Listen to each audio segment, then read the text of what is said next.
mengenal sistem perkemihan manusia terbagi menjadi dua. Yang pertama, sistem kemih terdiri dari 2 ginjal, 2 ureter, 1 kandung kemih, dan 1 uretra. Tubuh mengambil nutrisi dari makanan dan mengubahnya menjadi energi.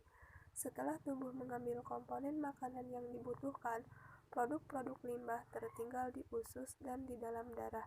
Sistem kemih manusia membantu tubuh menyaring dan mengeluarkan produk sisa tersebut atau limbah, serta menjaga bahan kimia yang masih diperlukan oleh tubuh. Saluran ureter menghubungkan ginjal ke kandung kemih, lalu urin akan disimpan ke kandung kemih dan dikeluarkan melalui uretra. Yang kedua, proses pembentukan urin. Pembentukan urin terdiri dari 3 proses, yaitu filtrasi, penyaringan, reabsorpsi, penyerapan kembali, dan augmentasi pengumpulan atau sekresi. Di mana filtrasi adalah suatu proses penyaringan darah yang mengandung zat sisa metabolisme yang dapat menjadi racun untuk tubuh. Proses ini ditandai dengan huruf A. Setiap ginjal memiliki sekitar 1 juta nefron yang merupakan tempat pembentukan urin. Pada waktu tertentu, sekitar 20% dari darah akan melalui ginjal untuk disaring sehingga tubuh dapat menghilangkan zat-zat sisa metabolisme dan menjaga keseimbangan cairan, pH, darah, dan kadar darah. Filtrasi terjadi di badan Malpighi yang terdiri dari glomerulus dan kapsul Bowman. Glomerulus menyaring air, garam, glukosa, asam amino, urea, dan limbah lainnya untuk melewati kapsul Bowman. Hasil filtrasi ini menghasilkan urin primer.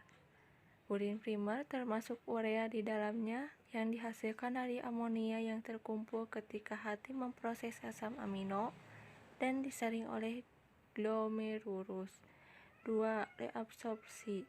Sekitar 43 galon cairan melewati proses filtrasi, tetapi sebagian besar diserap kembali sebelum dikeluarkan dari tubuh. Reabsorpsi terjadi di tubulus proksimal nefron, lengkung Henle, tubulus distal, dan tubulus pengumpul. Air, glukosa, asam amino, natrium, dan nutrisi lainnya diserap kembali ke aliran darah di kapiler yang mengelilingi tubulus. Air bergerak melalui proses osmosis, yaitu pergerakan air dari area konsentrasi tinggi ke konsentrasi yang lebih rendah. Hasil pada proses pembentukan urin ini adalah urin sekunder. Biasanya semua glukosa diserap kembali. Namun pada orang dengan diabetes, kelebihan glukosa tetap bertahan dalam filtrat. Natrium dan ion-ion lain diserap kembali secara tidak lengkap. Dengan proporsi yang lebih besar tersisa dalam filtrat ketika lebih banyak dikonsumsi dalam makanan, menghasilkan konsentrasi darah yang lebih tinggi. Hormon mengatur proses transport aktif di mana ion seperti natrium dan fosfor diserap kembali.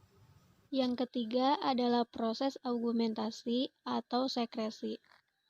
Sekresi adalah tahap terakhir dalam pembentukan urin. Di tahap ini, urin yang dihasilkan adalah urin yang sesungguhnya. Proses sekresi ini ditandai dengan beberapa zat yang mengalir langsung dari darah di sekitar tubulus contractus distal dan ductus collectivus. Sekresi atau pembuangan ion hidrogen melalui proses ini adalah bagian dari mekanisme tubuh untuk menjaga pH yang tepat atau keseimbangan asam basa dan asam tubuh. Ion kalium, ion kalsium, dan amonia juga dibuang pada tahap ini seperti beberapa obat. Ini supaya komposisi kimia darah tetap seimbang dan normal. Prosesnya terjadi dengan meningkatkan pembuangan zat seperti kalium dan kalsium ketika konsentrasi tinggi dan dengan meningkatkan reabsorpsi dan mengurangi sekresi ketika tingkatannya rendah. Urin yang dibuat oleh proses ini kemudian mengalir ke bagian tengah ginjal yang disebut pelvis ginjal, kemudian terus mengalir ke ureter dan kemudian tersimpan di kandung kemih.